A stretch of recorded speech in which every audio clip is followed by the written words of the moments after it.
Psalm 129. Greatly have they afflicted me from my youth. Let Israel now say, greatly have they afflicted me from my youth, yet they have not prevailed against me.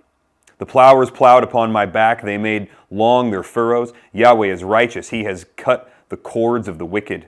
May all who hate Zion be put to shame and turned backward. Let them be like the grass on the housetops, which withers before it grows up, with which the reaper does not fill his hand, nor the binder of sheaves his arm, nor do those who pass by say, the blessing of Yahweh be upon you. We bless you in the name of Yahweh.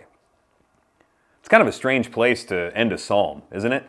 It's like, they have been terrible to me ever since I was a little kid, and God's going to show them righteousness, and I'm good with it. Let her rip.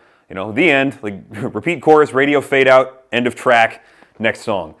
But sometimes the thought is pretty simple. God, you bring judgment, and I agree with the judgment you bring, right? That every mouth may be stopped, that everybody will acknowledge that you are correct, verbally, whether willingly or unwillingly, it's all going to happen, everything will be set right, and I'm just going to get out of the way and let this one play out. And sometimes that's the godly attitude, right? Sometimes it's the godly thing to agree with God that judgment is right and necessary, and it's time for this, and so the psalmist here kind of just stops asking God for mercy for people.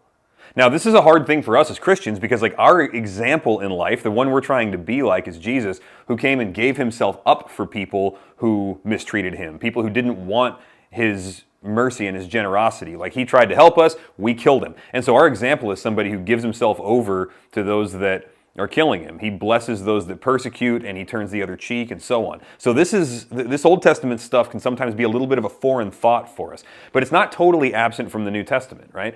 John will tell us in 1 John that sometimes, he says there is a sin that you don't need to pray for, the sin which leads to death.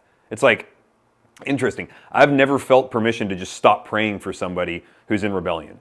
But biblically, that is a category, and it was a little more utilized, I think, before the blood of Christ, before the personification of mercy and self-sacrificial love showed up. But still, this line of thinking didn't disappear totally, right? You see Paul saying words like, his condemnation is just, or Peter saying, Judas is in hell where he belongs. You see that in Acts chapter 1. It's like, you know, these guys were prepared beforehand for the day of destruction. It's not an immoral thing to say, God, you are righteous when you judge. I'm going to go ahead and get out of the way and just let you do your thing, right? Now, it's a good thing to ask for mercy. It's a good thing to intercede for the evil people, especially the ones who are not believers and can't pray for themselves. That's all good and virtuous. But wisdom dictates sometimes it's time for this, sometimes it's time for that. There's a time for peace and a time for war.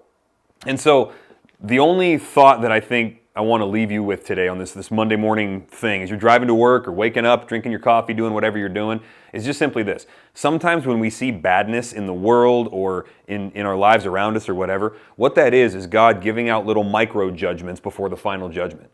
And sometimes we just need to agree with him that it's a good thing. Some things that are experientially negative to us are actually good and righteous in the sight of God. And so that's one of the ways that we can take difficult, even traumatic experiences and turn around and thank God for them and say, God, the reason that all of this is happening is because you are judging evil. And I'm glad that I have a God that judges evil. Thank you. So the psalmist here, he makes the point that, you know, his whole life has been one of trouble because of whoever it is he's talking about, right? Greatly have they afflicted me from my youth. They have plowed, the plowers have plowed upon my back. Ouch. But he says, Yahweh is righteous, and he has cut the cords of the wicked. Good comes, bad comes, the Lord gives, the Lord takes away. Blessed be the name of the Lord.